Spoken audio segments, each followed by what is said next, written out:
Purple Yoshi Roblox here, and so for today's video, I'm gonna be reacting to I Go to School with BodyGuards, and so this will be my reaction video for today. So before we start the video, I want you to subscribe, like, do that to me, and do to Roblox TV Man Gaming, and she's my friend. And if you saw the noise, that was just released, and the haunted camera picture will be released at 3 o'clock. And so yeah, let's get on to the video. Alright, 3, 2, 1, play. Hi everyone, I'm Justin. Hi, I have Justin. to go to school every day with 2 bodyguards. It sounds pretty cool when I say that. Yeah. But when you find out what happened to me, you'll see it's not exactly something that you'd want for yourself. My dad is a truck driver. Okay. For years he drove around the whole country. We'd only see him 4 or 5 days a month at most. Oh, that's weird. Even though we barely spent time together, we had this strong bond. On the days when he was home, we used to play board games. Oh, that's He would cool. always let my sister or me win. Aww. I miss those days a lot. Aww. We were a really happy family. I was happy at home and at school as well. I think that's because I had the best group of friends in the city. Huh, cool. Matt, Jamie, Chris, and I have been friends since kindergarten. Whoa. We went to the same schools. Awesome. We promised each other that we would stay together until high school's over. Aww. Last year, Matt's family moved to another city. Aww. Matt convinced them to let him stay here with us. Yay! He lives with his aunt right now. Oh, cool. Things were going really well, and then something seemingly good happened, which changed our lives. Okay. My dad has been playing the lottery for years. Occasionally, he would win small prizes. But one day, he hit the jackpot and won the biggest prize in years. Whoa! So one morning, we woke up as one of the richest families in the city. Awesome. Many people dream of winning the lottery. My dad quit his job as a truck driver. Oh. We moved to a nicer neighborhood, bought a bigger house. Awesome. From now on, we could buy anything we wanted. This is the good part. And then there's the flip side.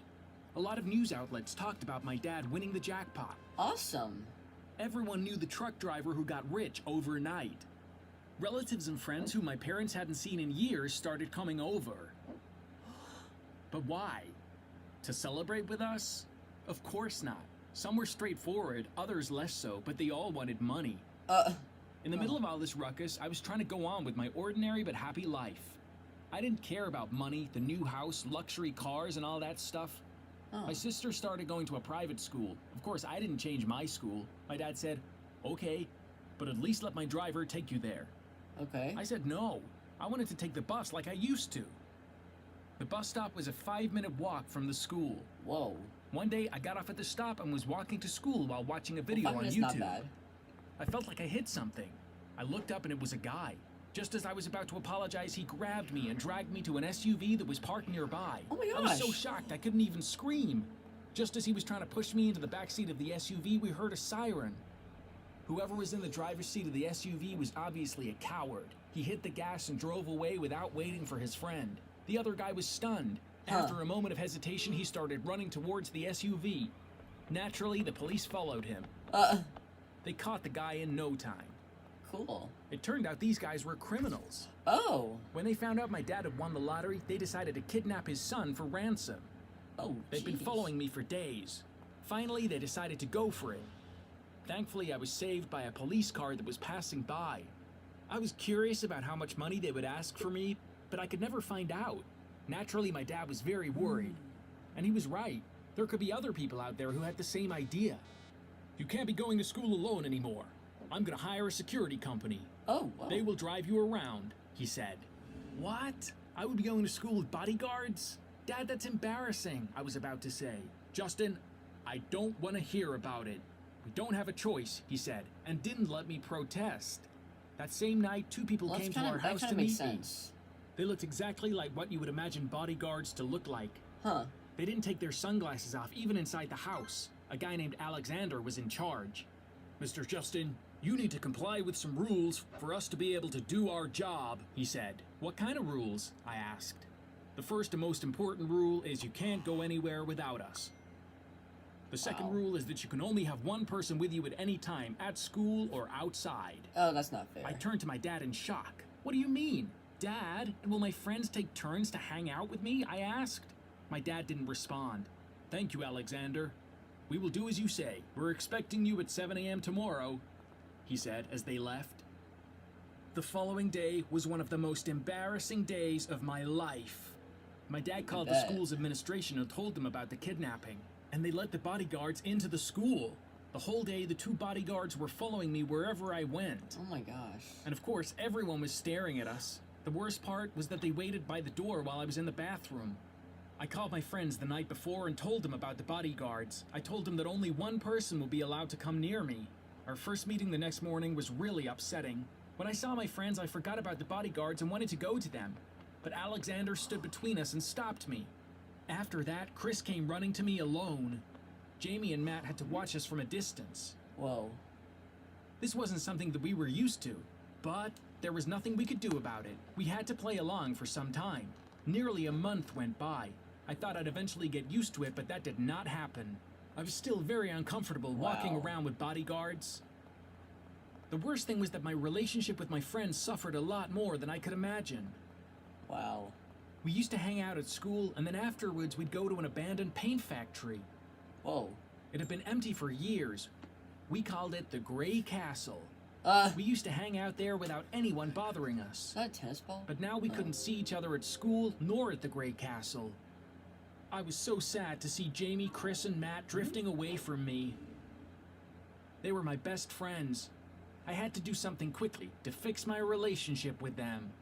The only way I could hang out with my friends was to get rid of the bodyguards. Otherwise, they would never let me go. Huh. Alexander and the other guy brought me home around 4 every day, stood in front of our house until 6, and then left. Don't they get tired? I couldn't wait for their workday to be over because by then it would be too late. I decided I would run out through the backyard, go to the Gray Castle, and surprise my friends. When I came home, I went to my mom holding my head. I told her, "Mom, I have a terrible headache. I'm gonna take a nap. My room is downstairs." As soon as I got in, I changed my clothes and jumped out to the backyard. The bodyguards were by the front door, so they didn't hear a thing. I took the bus from the other side of the block and rode towards the Gray Castle. Huh. I think my acting was too good. My mom thought a headache that bad wouldn't go away with a nap. She came to my room with a glass of water and a painkiller. She saw that I wasn't there. She thought I went to the bathroom, but after a while, when my sister came out of the bathroom, they figured out I wasn't at home. My mom panicked and let the bodyguards know. They called me first, and then when I didn't pick up, they called my dad. The first thing they thought was that I got kidnapped. Wow. So they decided to call the police. The police got on it right away and quickly figured out my location by tracking the signal from my cell phone. Huh. I had actually seen Alexander's call. He must be calling to tell me something about tomorrow. I'll call him when I get back, I thought. Sometimes he'd call and say, "Heavy traffic expected for tomorrow morning. Let's leave 15 minutes early," or something like that. Okay. My plan was to spend a few hours with my friends and come back to my room through the window. But when they realized I was gone, things got crazy. My family and the bodyguards were rightfully worried. Meanwhile, I was happily chatting with my friends at the Gray Castle, totally unaware of what was going on. We had so much to catch up on since we hadn't seen each other properly for weeks. Wow. I was doing an impersonation of Alexander, mocking him for taking his job too seriously. Suddenly we heard sirens outside. Then we heard the loudspeaker. "This is the police. You are surrounded. Put your hands up and come out now." Police? We looked at each other in shock. What was happening? Was it a hidden camera prank? We put our hands up like they said and walked outside. There were cops everywhere. Oh my gosh. Soon the police found out what was going on. No one had kidnapped me. I'd run off to meet with my friends while everyone was looking for me. They picked us up from the empty factory building and took us to the police station. My dad, my 2 bodyguards, and the families of my friends were waiting for us there. I was so worried about having caused such a big scene. But my dad comforted me. Oh. "Justin, I get you, son. This money brought a lot of good things into our lives, but it also caused a lot of issues," he said. "Dad, I was really happy with my friends. I want to hang out with them," I said, and he put his hand on my shoulder and said, "I'll fix this. I got an idea as I was waiting for you," he said. Do you know what my dad's brilliant idea was? What? To buy the Gray Castle. Whoa. Yes, he found the owner of the building, made the guy an offer, and turned that place into a playground for us. Whoa. Then I understood that being rich is not so bad after all. After school, the bodyguards take us to the Gray Castle. We finish our homework in the library first, because that's Dad's condition. And then we do whatever we want to do. Some days we play PlayStation on a giant screen in the game room. Awesome. Sometimes we have a tournament in the bowling alley. Whoa. And sometimes we watch a movie in our private screening room. Whoa. When we play basketball on the court wanna have that outside, for the my BodyGuards friends. join us as well.